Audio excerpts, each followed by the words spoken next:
Welcome to the podcast, My Wave, My Story, My Life. Super excited to have Jacob Vendetti here today with us, and I cannot wait to hear his My Wave story. But before we get into meeting him and talking about his wave, I want to give a thanks to Billy here at Thorpe Creative. Does a great job behind the scenes, getting things set up and going, and you can follow him on Instagram at Thorpe Creative. Also, though, if you have been watching or listening for a while and you like what you hear, we'd love for you to be able to support us. Very simple. Go to buymeacoffee.com.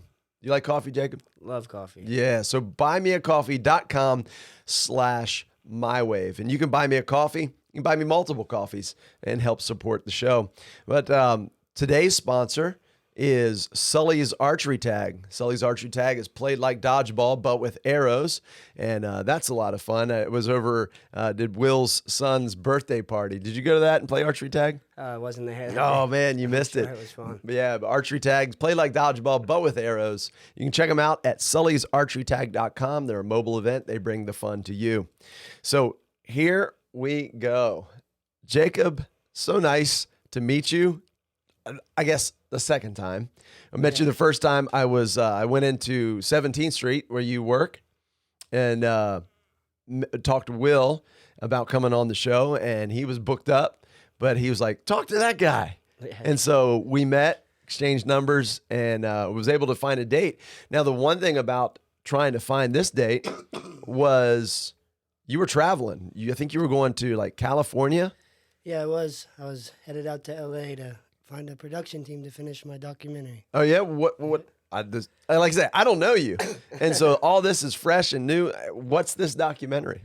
It's a documentary to show how surfing has impacted my life in such a positive way. We've been working on it for 7 years. Really? Traveling to Hawaii, Mexico, Barbados. Wow. All over chasing swells. Yeah.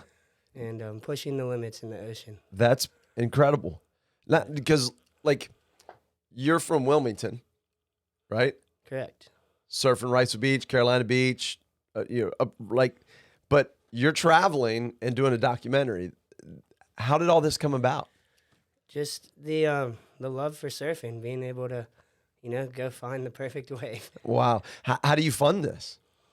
Out of pocket. We've had a couple GoFundMes that have been very successful and Okay. helped us get a jet ski in Mexico. Really? To get into even bigger waves and. So you're in big waves. Yeah, I like to push my limits as much as I can. Really? So where have you been? I mean, you mentioned Hawaii, Mexico. I've been really fortunate. I've been to Hawaii a handful of times, Mexico probably 8 times, Barbados, the Philippines. Really?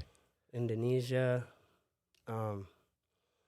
More places I probably just can't even think of. That's amazing. Now, how old are you?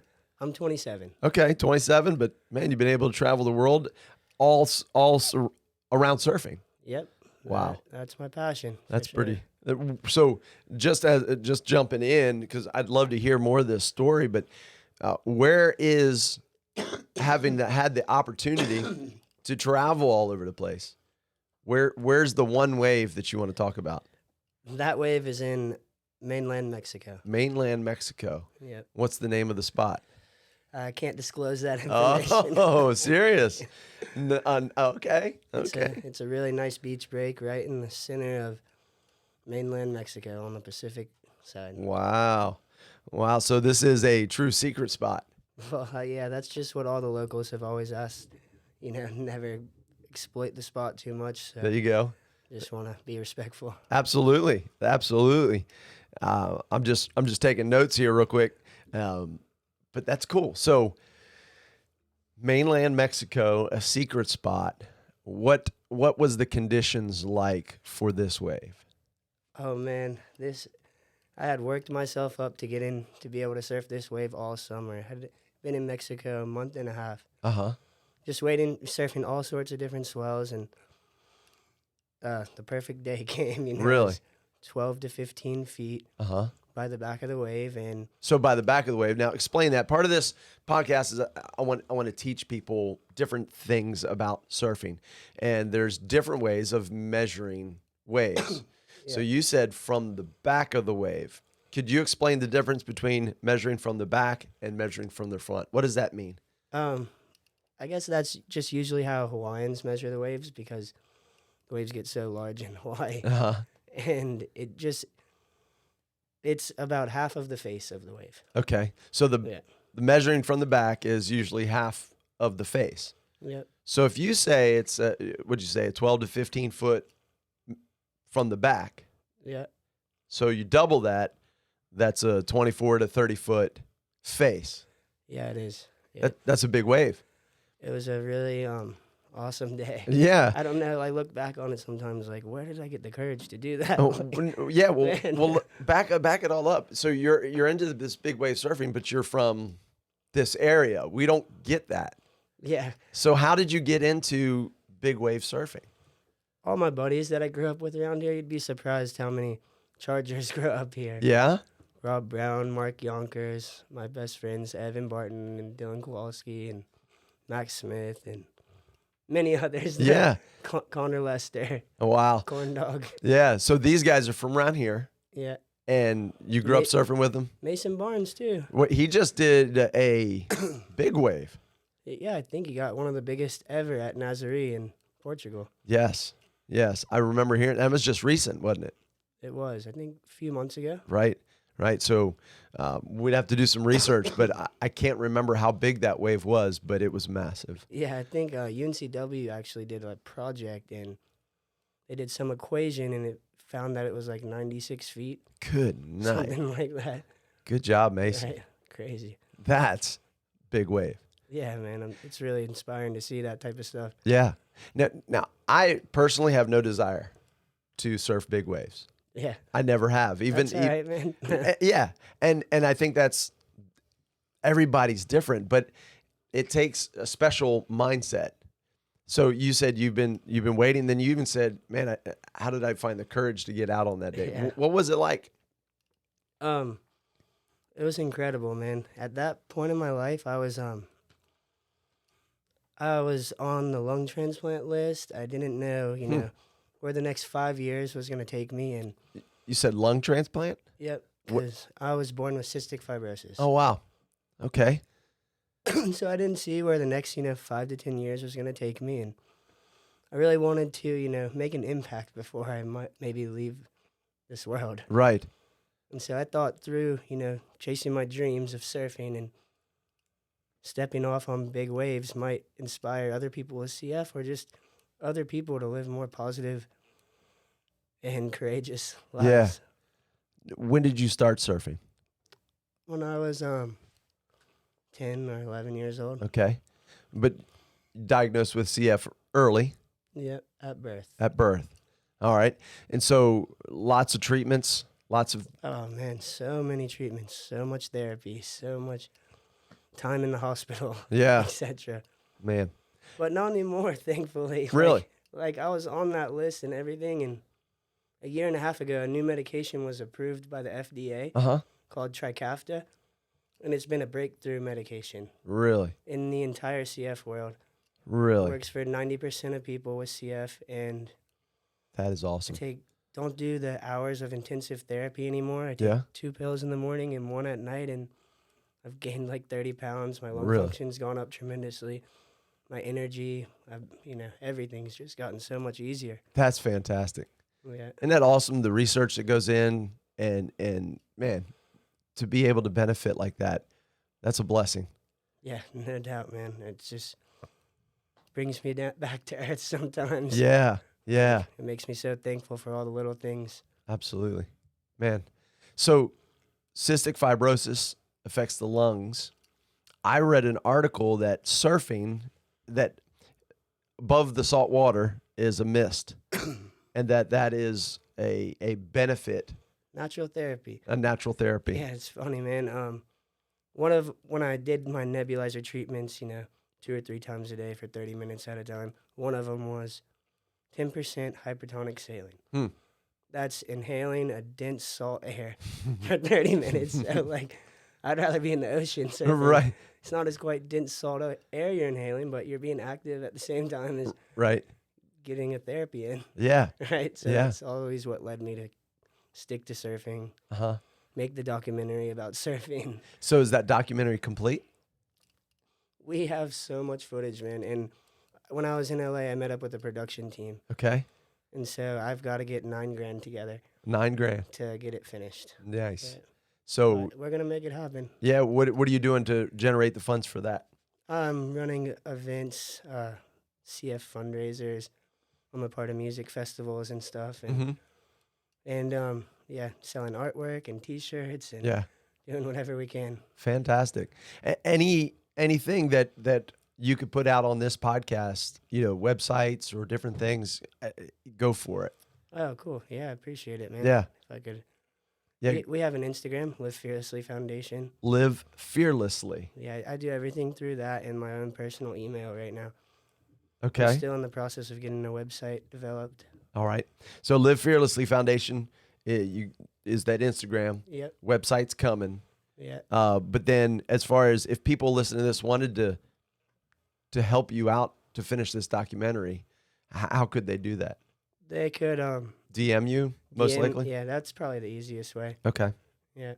Very good. Well, hopefully you're out there listening and you're inspired by Jacob's story and want to contribute to this.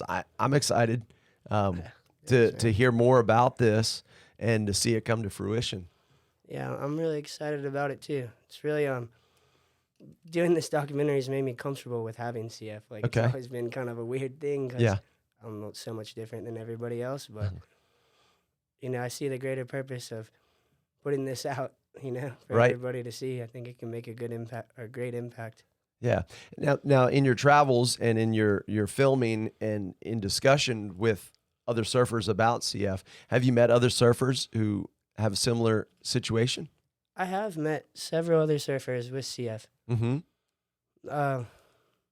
Not to be cocky or anything, but no one to ever surf waves the same waves that I surf. But I've met some great surfers that have CF. Yeah. No, it takes.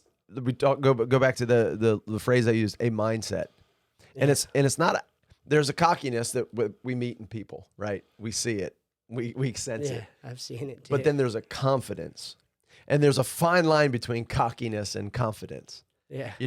But you have to have a confident mindset when you're paddling. There's still that fear. No doubt, man. If I would have fell on that wave, I don't think I would have made it. Yeah.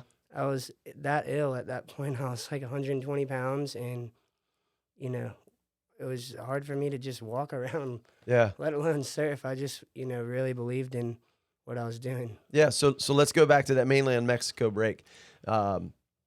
Big swell. You've been chasing it waiting for it. It shows up. Did you know the day before, or did you walk out that morning and go, oh, this is it? Luckily, I was able to step off the day before as well. And the day before was still massive. But that helped me gain some more confidence. What do you mean by step off? So that's when you take a jet ski out to the lineup, and you sit on the back of the ski, and the driver drives towards the wave, and you jump off the jet ski with your board and stand up on the wave. Okay, so you're eliminating the paddle and the paddle power necessary. Yeah, that's what made me able to do it because, I was so ill at that point. I didn't have the strength. But Yeah. So those step offs, how many of those did you do the day before? 10 or 15. Okay. And got so many great waves, making it through 2 sections of the barrel. Crazy. Spit out, everything. Crazy. Yeah, but then the next day, man, my first wave that day I was like, I just want to go straight into it. I was Brian Connolly. He was the guy that was driving the jet ski. Okay. He used to surf on the CT. He's invented the camera in the barrel. Oh, yeah? Yeah. Yeah, he's a legend and great at driving the jet ski. But I was like, man, put me on a set wave. First wave, I got this. I can't just keep thinking about this. Yeah. And I pulled in, dude, and I didn't make it. My board smacked me in the shoulder. My arm went numb, and I couldn't hardly swim. Luckily, I had my flotation vest on. I just floated there. I was like, oh no, did I just blow it my first wave Oh man. on the best day? And I just kind of waited for a second. I went back out and got a few more, made the next barrel. It was a great one. Got another one. It was another great one. And the fourth one was that wave that I'm talking about. Yeah, yeah. So this sounds like a pretty intense session. How many other people were out in the water? There was, just a couple. Okay. Yeah, a couple people paddling, which was so gnarly. Right. And then one other person on the jet ski. Okay. Wow. Wow. Yeah. People you knew? People you didn't? Yeah, I had known, just because I had been down there for so long, spent so much time. Yeah. What is the surf scene like in Mexico, like among the locals? Where the beach I'm talking about, everybody's so friendly and just, it's good vibes, but there's not many people down there. There's only a handful of guys Right. that know how to get there and everything. Okay, but they do surf it? They do, yeah. Okay. And then there's some locals like Marcos Hoopman, he's from there, and Al Cleland, he was just on the Stab High trip to Indonesia. Did you see that? No, I didn't. Yeah, he's very close to being on the CT. I think. Is he? Yeah. Oh wow. And so that's his home break too. Is it? So that's who was out with you that day? They weren't out that day. Okay, but they're younger than me, so oh really? They would probably be out on a day like that. But when this was taking place, how old were you when this wave took place? This was 3 years ago. 3 years ago. Okay. Yeah. Crazy. But now they would be definitely out there now, but then they were kind of watching from the beach. Yeah. Yeah. So this wave, you had another toe in or step off? Step off, yeah. Okay. So the wave that we're getting ready to slow down and to talk through was a step off. Yep. Sick. You mentioned that wipeout. Yeah, that one was that heavy. first one. It's really scary. Yeah. Walk us through the wipeout. Was this your heaviest wipeout ever, or have you had others? Oh, the day before, I went unconscious underwater and because of the hold down? On the beach, yeah. Oh man. I know, it was heavy. And then this one, I kind of I got hurt, but I got lucky that I didn't get held under. I popped through the back of the wave. Okay. I just, dropped in and I saw the section and, ran as fast down the face of the wave as I possibly could. And yeah, it closed out on me and I couldn't do anything besides jump off. You don't wear a leash because you're going so fast. Okay. And I jumped off and the board just came right back at me. Oh man. Smacked me right in the shoulder. It was Ouch. awful. But you were able to pop through the back. I popped through the back and I was thankful for that and right. went And back out. ski was nearby. Yep, got me. Oh, good. That's good. What's the longest hold down you've had? I'm not sure, man. Definitely the day before is my worst because I've never blacked out or it just knocked the wind out of me and then I don't even remember getting to the beach really. Yeah. Wow. I was seeing stars and stuff. That's crazy. But it's important to have a good crew around you. No doubt. Yeah. Well, that trip I was by myself. So Connolly was my crew. Oh no. And there's only so much you can do from the jet ski, but I was fortunate I made it. Yeah. So no film crew on this one? No. His wife got a couple of the shots on a camera, and then the other guy on the jet ski, he's a legendary photographer. His Instagram's Sacrificial Lamb. Okay. Gets some of the best in-water shots of all time. And he was driving the jet ski with one hand and shooting with the in-water camera with the other hand, and he got the photo. Did he of you? Yeah. Is that on his Instagram? Yeah, and it's on my Instagram. That's my main wave. Oh wow. That one. What's your Instagram so people can check this out? It's Jacob_Vendetti. Okay. VENDITTI. Cool. Jacob_Vendetti is your Instagram, and that shot's on there from a few years back. Yep. Sick. I can't wait to see this. Yeah, I can't believe he got the shot. I didn't even know he got the shot until 2 weeks later. Because he had just gone through so much stuff, and then he got my contact information and sent it to me randomly. That's awesome. We didn't really know each other. Wow. All right. So this wave, this most memorable wave, bring it on. Yeah, it was intense, man. I was I've never felt so happy in my life, honestly. When I came off the back of that wave, I really didn't even know how big it was. I just knew it was like probably the biggest wave I've ever been on. Wow. And I knew there was a lot of consequence on it. Yeah. Yep. So when I stepped off, I made it to the bottom of the wave, and I just kind of stood at the bottom of the wave and put one arm in the air and just rode it out from there. So it was just, that's all, it dropped in, turned into the section, and it pitched over you. Yep, just stand straight up and put one arm in the air. No way. Yeah, it was incredible. And man. had plenty of room. That wave, helped me get through all that time in the hospital and stuff. Looking at the photo, just the memory in my mind, it gave me courage to keep living. Yeah. Because I want to do that again. Right. And that's, I'm finally getting to that point again. That's awesome. That's awesome. So how long do you think you were in the barrel of this wave? Dude, I wasn't even really in the barrel of that wave. It was kind of like I was in the pocket. I was sort of in the barrel, but right. It was just so massive. I had made a few others that day through like really deep barrels. Those photos are on my Instagram too. That one was just like, I don't know, I liked it more, and I was just like a pleasure ride. Yeah. Yeah. What did it do for you? Yeah, like I said, it's helped me stay alive. Yeah. And gave me something to look forward to do again. Huh. You bring a different perspective to surfing. You think so? Yeah. What do you think? Well, I go out. I'm not charging big waves. I'm still, I enjoy the opportunity to get out and to push myself. But, to be able to have a perspective of every wave as special. Yeah, dude. I like how you said that a lot, because my mindset, even when I go out at C Street these days, because I still, I cough a lot, and it's hard for me to breathe and stuff. I go out thinking I just want to get my one good wave of the day. And yeah. I'm not out there to catch 100 waves. And right. I'm just really patient. Just go out there, wait, and cross my fingers. It's a good one, because I'm going to be out of energy after it. Right. Right. But, yeah, it's just how it is. Yeah.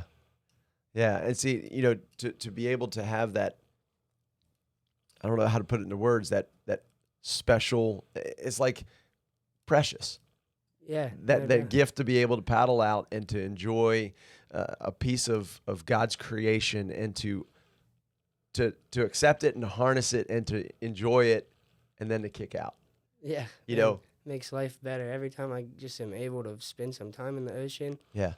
Especially with my surfboard, my days doesn't get much better than that. Right. What are you riding these days? I've twin fin a lot. I just bought a board from Tony Butler, actually. Oh, did you? Yeah. One of his used ones? Yeah, it was a great board, man. He hooked me up, and things pretty much brand new. Awesome. Yeah. Yeah. Yeah. I haven't seen him in a while, and then it was 2 weeks ago, I was paddling out early in the morning, and he was coming in from a session. He was like, "Get on it, man." Yeah, he's always the first one in the lineup. Yeah, he is. Yeah, he is. Oh, that's cool. So what is that board? It's a 5.5. It's called a 5.5 no-brainer. Okay. Yeah. Who makes it? I think it's a Slater model. It looks like it. Okay. Yeah. And that Tomo or something like that. Yeah, 5.5 no-brainer. What do you ride on those bigger days? If I'm stepping off, I ride a step-off board, which is like a 5.5 or something, but it's glassed heavier in the middle. Okay. You want that extra weight, so you're not hopping all. You're going so fast, you don't want to be hopping up and down the face. You're strapped in? No. No? You just want the board to sit in the wave and be heavy. Okay. Yeah, it's just a really heavy 5.5. Gotcha. Yeah.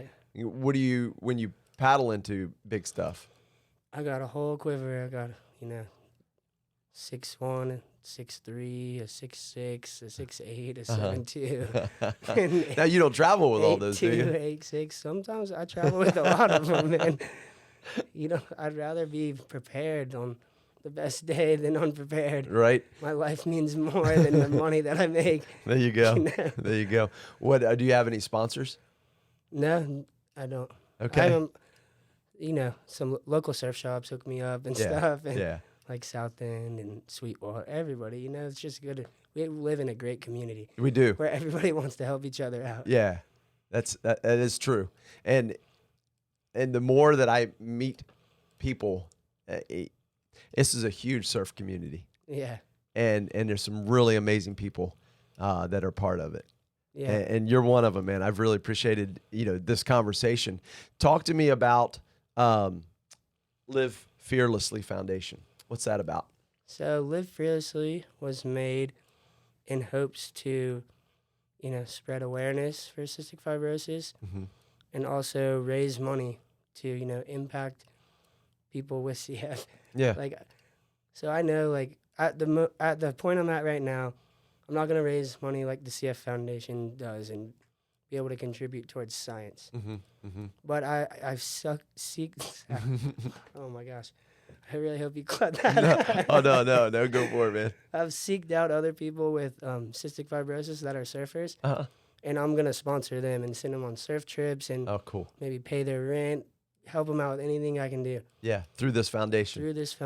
Yeah. And so we've been running events, saving up money, doing what we can do, and also we want to get the documentary finished. So that's one of our goals. Okay, and if you're listening and you would like to contribute, check them out at Jacob Venditti on Instagram, and Jacob_Venditti, and DM him if you'd like to contribute. But then you're working on that website, and you had mentioned a couple of events that are coming up.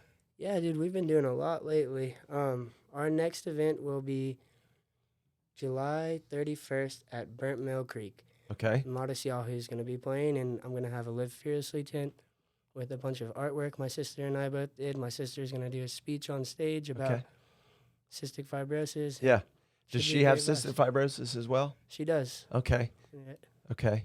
And does she surf? She does. Yes. She's become a great surfer. Yeah? Too. Very cool. She lived in the Philippines for 4 years on an island called Siargao, and her wave in front of her house was called Cloud 9. No way. Yes, pretty incredible. Yes. She's spending every day out on Cloud 9. Yeah. That's cool. Yeah. Oh, man. She live local as well? Or She does. still out in, okay, she's still here? Yeah. She Or just she's got back into here? UNCW, Okay. so she'll be going there. Nice.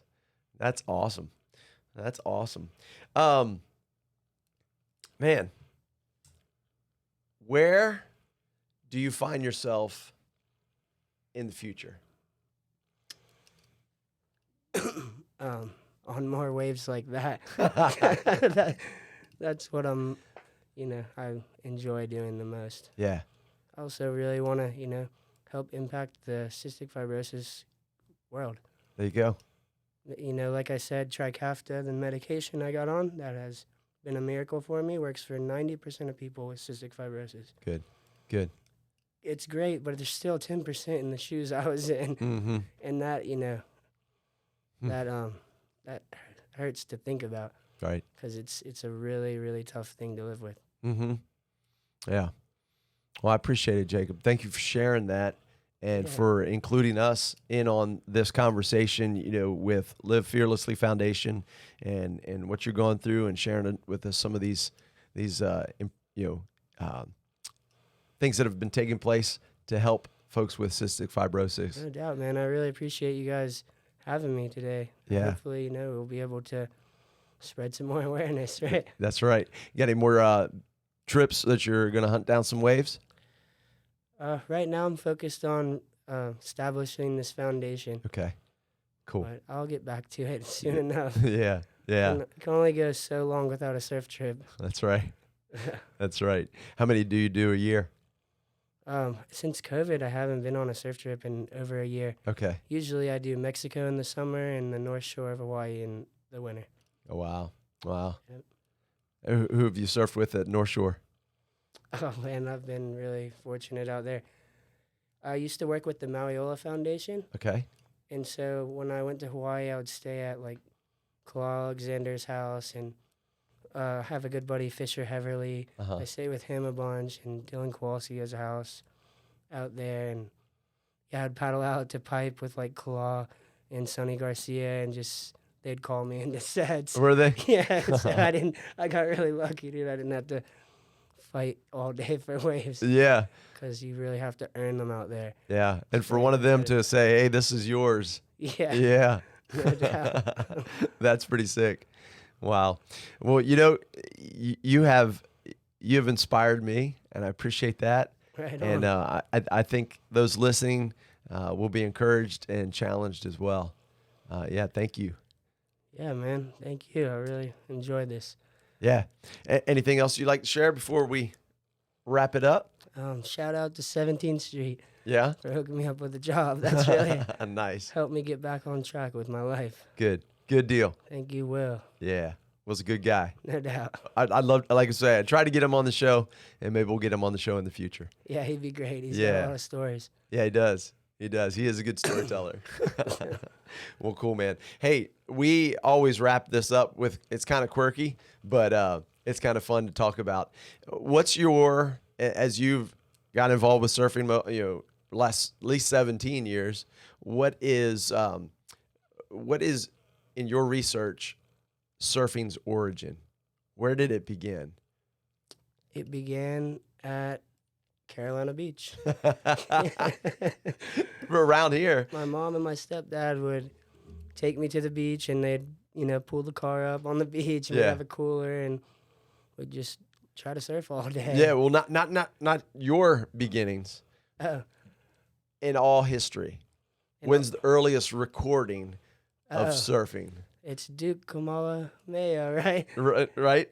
The Right? Duke. The Duke in Hawaii. I have his photo in my house. Yeah. Actually, I think it was like 1940 or I was before before that. that. Yeah. Maybe 1900. I think so. Some of those early explorers were talking about these people riding. He was these, the president of Hawaii too, right? yeah, something like that. I don't have a good history. Maybe I need to get into it. But actually, there's a book written by a local guy, Skipper Funderburg. Have you read it? It's surfing in origin here in North Carolina and East Oh Coast. man, I'd love to read that book. Yeah, it's really cool. Lots of pictures, a lot of research, and rumor has it, based on his book, that surfing on the East Coast started here. Oh yeah. Yeah. So it's pretty interesting. In fact, That's interesting. there's a monument, those street markers at Wrightsville Beach that talk about it. Huh. Yeah, it's right heading down towards South End. It's on the right. Interesting. Yeah, you have to look for it next I time you gotta drive check down that there. out for sure. Yeah, but there's a passage in the Bible Hmm. that it's kind of interesting. So this would have been first century AD. The Apostle Paul was traveling to Rome by ship, and they came into some stormy seas, and there was they couldn't make land. It was just rough. So they pitched everything, to lighten the load, to get up higher, because they were getting closer to rocks and stuff. Well, they ended up running into a reef, and the waves beating on it and then smashing into the reef. The ship started breaking apart. So everybody said, if you can swim to shore. There was a beach nearby. And then the ship broke up, and it said that everybody made it safely, so they all survived. It said some on pieces of the ship. And then the other part of that verse says some on boards. No way. Yeah. So, They use pieces of the ship to get to shore. yeah. That's sick. So I'm wondering, though, if some of those guys were like, hey, that was kind of fun. You see how far I rode that? That's so interesting. Let's try that again. That's really rad, man. I think it's a stretch. Yeah. I don't think they were surfing, but it is It interesting. doesn't seem that far fetched to me. Though, like, if a ship was coming down, I would probably do the same thing. Like, instead of treading water, have something to float on. That's right. Yeah. And then Yeah. maybe catch one. Then when you get near the beach, ride it in. Exactly. Or they might have even accidentally got pushed in. No, right. And then they're standing on the beach. Man, that was kind of fun. You want to go back out? Yeah. Anyway, Jacob, thank you so much for sharing your life and sharing this wave story. And man, I appreciate it. And hopefully people listening to this be able to contact you and help you towards your goal, getting this documentary up and running, and help out others with cystic fibrosis. Sweet, man. Yeah, I appreciate it too. Yeah, buddy. Thank you. Y'all take care. Look forward to seeing you on the next episode of My Wave.